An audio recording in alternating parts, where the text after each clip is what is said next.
दोस्तों NHPC limited की बात करें तो स्टॉक काफ़ी अच्छा दौड़ रहा था, 100 को क्रॉस भी किया, लेकिन 2 दिन जो भयंकर गिरावट का दौर शुरू हुआ उसमें स्टॉक फिर नीचे आया। आज इस स्टॉक के अंदर काफ़ी अच्छी खरीदारी हुई है, बड़े फंड हाउस ने जम के खरीदारी की है, वॉल्यूम टॉपर भी बनाए। तो क्या अब इसमें खरीदारी करनी चाहिए? तो यहाँ पे मर्जर को लेकर बड़ी अपडेट निकल के आ रही है। यहाँ पे दूसरी तरफ अगर आप देखें तो कंपनी Q4 के रिजल्ट को भी डिक्लेयर करने जा रही है।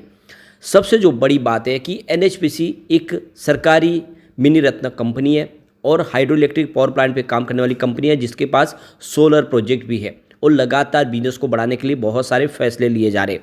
ऐसे में क्या ये स्टॉक एक बड़ा मल्टीबैगर बन सकता है, समझने की कोशिश करेंगे इस वीडियो के माध्यम से। लेकिन फ्रेंड, उससे पहले अगर आप पहली बार हमारे चैनल पे आए तो चैनल को सब्सक्राइब कर दीजिए, एक बेल आइकॉन दबा दीजिए ताकि जब भी नया वीडियो बने पहला नोटिफिकेशन आपको मिले। वीडियो पसंद आए तो लाइक से जरूर कीजिए। चलो फ्रेंड्स, वीडियो स्टार्ट करते हैं। मैं हूँ आपका दोस्त SB दवे और हमारे अपने चैनल ऑनलाइन कमाई में आपका बहुत बहुत स्वागत है। तो सबसे पहले एनएचपीसी लिमिटेड की बात कर ले तो स्टॉक की शुरुआत तो पॉजिटिव हुई 94.30 के आसपास, कल की क्लोजिंग 93.65 के आसपास थी।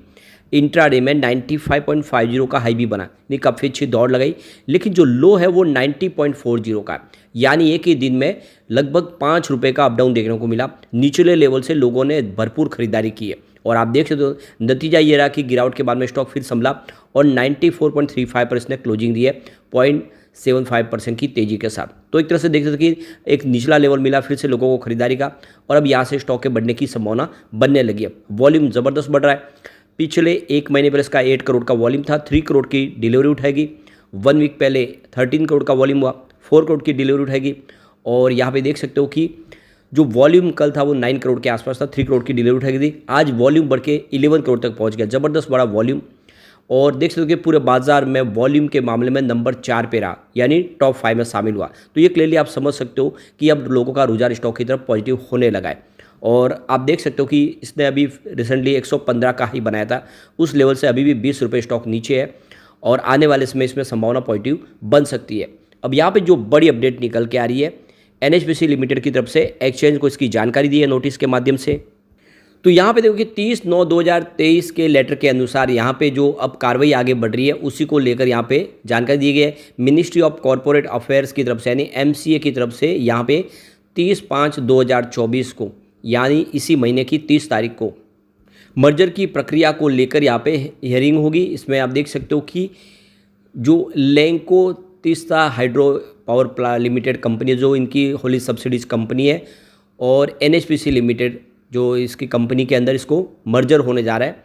तो तीस्ता लैंको कंपनी ये इनकी सब्सिडीज कंपनी है जिसका मर्जर अब एनएचपीसी लिमिटेड में होगा। इसी को लेकर यहाँ पे देख सकते कि इसकी हियरिंग डेट आ चुकी है जिसमें आगे की सुनवाई होगी और ये स्कीम ऑफ एमलगमेशन को कंप्लीट करने के लिए आगे बढ़ा जाएगा, नहीं मर्जर होगा। और कंपनी अपने बिजनेस को तेज़ी से आगे बढ़ाने के लिए कुछ ऐसे फैसले ले रही है जिससे खर्च कम हो और डिसीजन मेकिंग प्रोसेस आसान हो जाए। तो ये मर्जर को लेकर बड़ी अपडेट निकल के आ रही है। इसके अलावा एक बड़ी अपडेट और निकल के आई है, यहाँ पे अप्रैल के म्यूचुअल फंड की होल्डिंग के आंकड़े भी हमारे सामने आ चुके हैं।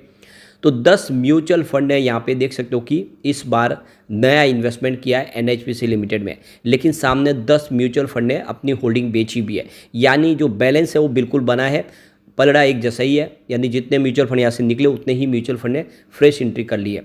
तो बहुत सारे म्यूचुअल फंड हैं जिन्होंने यहाँ पे निवेश नया किया है, परंतु अब आप देख सकते हो कि लोगों का रुझान स्टॉक को लेकर पॉजिटिव बना हुआ है। दूसरी तरफ देखें तो अब Q4 की डेट भी आ चुकी है 17/5/2024, यानी इसी महीने की 17 तारीख को हमारे सामने Q4 का रिजल्ट होगा। साथ में कंपनी की तरफ से कहा गया कि Q4 के दरमियानी डिविडेंड का ऐलान भी किया जाएगा, यानी कंपनी फिर से डिविडेंड देगी, इसकी संभावना बन चुकी है। तो अगर हम डिविडेंड की बात करें तो फरवरी 2023 में भी 2 बार डिविडेंड दिया, एक बार 1.40 का इंटरिम डिविडेंड मिला है जो 17 फरवरी को दिया था, कंपनी ने अनाउंस किया था, और दूसरा 22 अगस्त 2023 को 0.45 रुपीज़ पर शेयर फाइनल डिविडेंड था।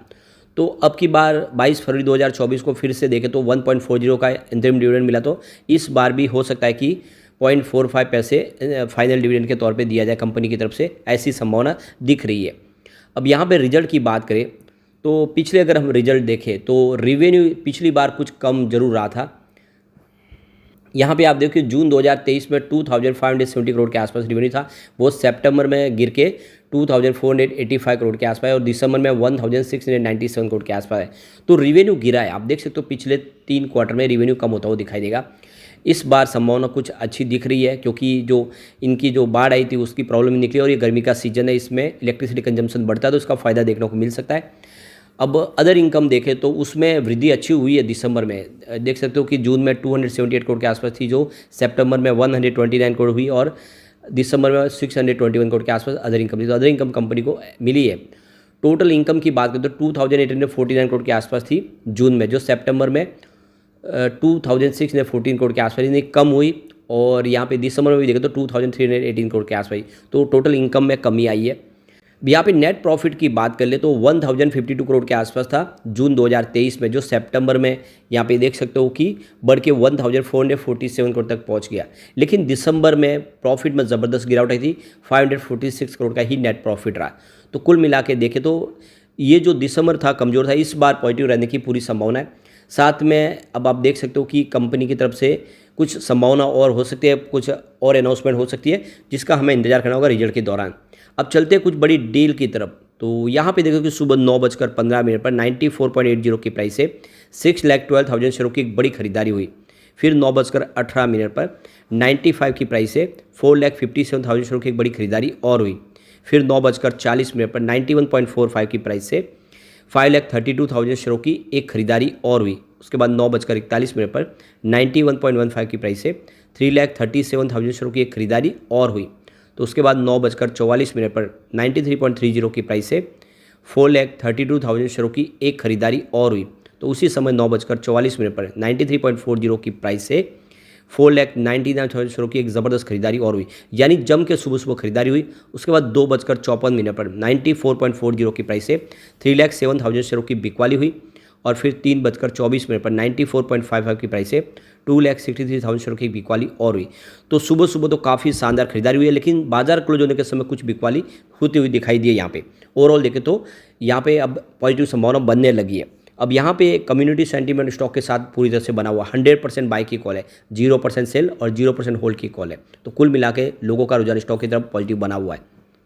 अब पिवट लेवल को भी चेक कर लेते तो यहाँ से अगर गिरावट हो जाए 91 का पहला सपोर्ट है, ये टूटा तो 89 तक स्टॉक जाता हुआ दिखाई देगा और बड़ी गिरावट हो जाती तो 85 तक जाने की संभावना दिख रही है। अब पॉजिटिव माहौल बना तो 97 का फर्स्ट रेजिस्टेंस है, इसको पार करते ही 101 तक स्टॉक जाएगा और एक बार 101 को पार किया तो फिर 103 तक जाने की संभावना। तो ऐसे में लॉन्ग टर्म इन्वेस्टर के लिए अच्छा मौका है कि खरीदारी करें, यह स्टॉक आने वाले समय कमाल कर सकता है। लेकिन फ्रेंड, कोई भी इन्वेस्टमेंट करने से पहले अपने फाइनेंशियल एडवाइस बड़े ले ले या अपना खुद का रिसर्च करें, क्योंकि मैंने वीडियो आपके एजुकेशनल पर्पज़ के लिए ही बनाया। वीडियो पसंद आए तो लाइक से जरूर कीजिए और चैनल को सब्सक्राइब कर दीजिए। Thank you friend.